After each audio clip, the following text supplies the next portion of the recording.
자, 비하인드 뉴스 마지막으로 진행을 하겠습니다. 이성대 기자가 나와 있습니다. 어서 오세요. 예. 자, 첫 번째 키워드 뭘까요? 네, 첫 번째 키워드입니다. 너도 나도 누진제 개선은 내 덕이다라고 외친다는 건데요. 아까 김성식 국민의당 정책위 의장도 그런 식으로 얘기하긴 했습니다. 약간 비슷한 얘기입니다. 지금 정치권에선 벌써부터 이게 자기 공이다, 우리 당 공이다라고 좀 생색내기를 하는 분위기입니다. 예.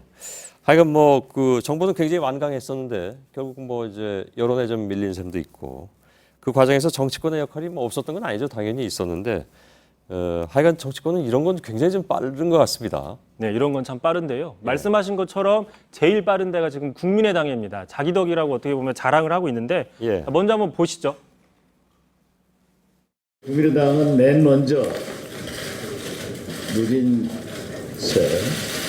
누진율 인하를 강조를. 국민의당은 7월 29일 가장 먼저 가정용 전기료 누진 폭탄 문제 반드시 해결해야 된다고 주장했고. 예. 자, 국민의당은 지금 자기들이 가장 먼저 문제 제기를 하니까 다른 당들이 뒤늦게 따라와가지고 문제가 해결되고 있다라고 주장하고 있는 겁니다. 예. 구체적인 날짜까지 이렇게 얘기하는 거 보니까 상당히 자신감은 있는 것 같습니다.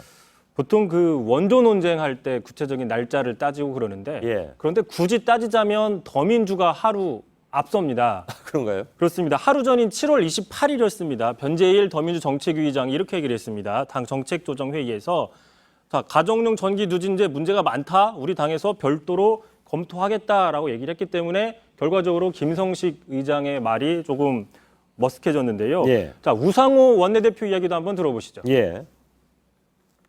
전기요금 문제가 뜨거운 이슈가 되었습니다. 저희 더불어민주당이 집중적으로 제기한 것에 대해서 당정이 관심을 가지고 협의를 시작했다는 점을 환영합니다. 예.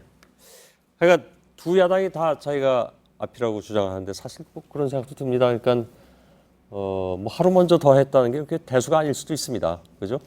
그렇습니다. 어느 정도 강도로 어느 정도 구체적으로 어느 정도 합리적으로 안을 내놨느냐 하는 것이 더 중요할 수도 있는 거니까요. 그렇습니다. 그 부분에 있어서는 좀 더 따져봐야 될 문제가 있긴 있는 것 같습니다. 예. 그 별개로 또 하지만 굳이 또 따지면 새누리당도 할 말이 있는 상황입니다. 아, 그런가요? 그렇습니다. 조경태 기재위원장이죠. 계속 뭐가 나오네요. 예. 예. 이미 조경태 의원은 18대, 19대부터 연속으로 누진제를 완화하는 내용의 전기사업법을 개정안을 발의한 적이 있기 때문입니다. 그 당시는 야당이었겠죠. 그렇습니다. 그 예. 당시엔 야당이었는데요. 또 어쨌든 당내에서는 특히 이정현 대표가 오늘 청와대에 가서 건의한 것도 어떻게 보면 물꼬를 텄다라고 자축하는 분위기도 감지가 되고 있습니다. 예. 하지만 이 누진제 논란 올해가 처음이 아닌 거죠. 한번 보시는 것처럼 이미 2000년대 초반 당시 기사들을 보시면 자, 전기요금 누진제 요금 대란 우려된다. 누진제 무섭다라는 식의 보도들이 예. 이미 2000년대 초반부터 나오고 있고요. 해마다 여름만 되면은 비슷한 보도들이 나오고 있었습니다. 그러네요. 자, 따라서 정치권들이 서로 앞다퉈서 생색낼 게 아니라 왜 그동안은 문제 해결을 제대로 하지 못했느냐. 먼저 좀 스스로 반성을 해야 된다는 지적들 나오고 있습니다. 예.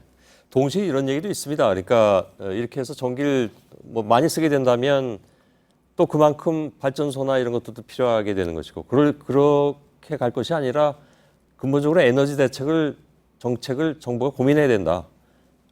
에너지를 좀 다른 방향으로 쓸 수 있는 방법을 말이죠. 그렇지 않고선 계속 이런 문제가 나올 테니까. 다음 키워드는요? 네, 두 번째 키워드인데요. 자, 갈 때 가더라도 한마디 정도 하는 건 괜찮잖아 라고 정해봤습니다. 예. 자, 더민주가요, 오늘 전당대회 전에 마지막으로 의총을 열었는데 김종인 대표가 비대위 대표 자격으로 참석하는 것은 오늘이 마지막이라고 하면서 소감을 밝혔습니다. 예. 자, 이렇게 얘기를 했는데요. 자, 김종인 대표, 물론 여러 의원들이 자신에 대해서 불만이 있다는 걸 알고 있다. 하지만 대표라는 사람이 왜 이런 행동을 취하는지 다시 한번 생각해보라라고 요구를 했습니다. 예. 그 최근 사드 배치에 대해서 전략적 모호성이나 소속 의원들의 방중 논란에서 자신을 비판하는 목소리들이 많이 나왔는데 자, 한마디로 집권하고 싶으면 딴소리하지 말고 자신의 노선을 따라와라라는 주장을 했다는 분석입니다. 예. 어찌 보면 이임사처럼 돼버리는 그런 상황이군요. 좀 앞당겨서 얘기한. 조만간 선출될 신임 대표가 이제 이 얘기들을 따라갈지는 그건 두고 봐야 되겠습니다만. 자, 마지막 키워드를 열어볼까요? 자, 마지막 키워드입니다. 괴 여론조사에 더민주가 신경전을 벌이고 있다라고 접해봤습니다. 예. 자, 어젯밤이었습니다. 정체불명의 더민주 전당대회 관련 여론조사가 돌았는데요. 저도 하나 받아서 직접 가지고 왔습니다. 자, 받은 글 절대 보안 엄수라고 써 있지만 이미 다 공개가 돼 버렸습니다.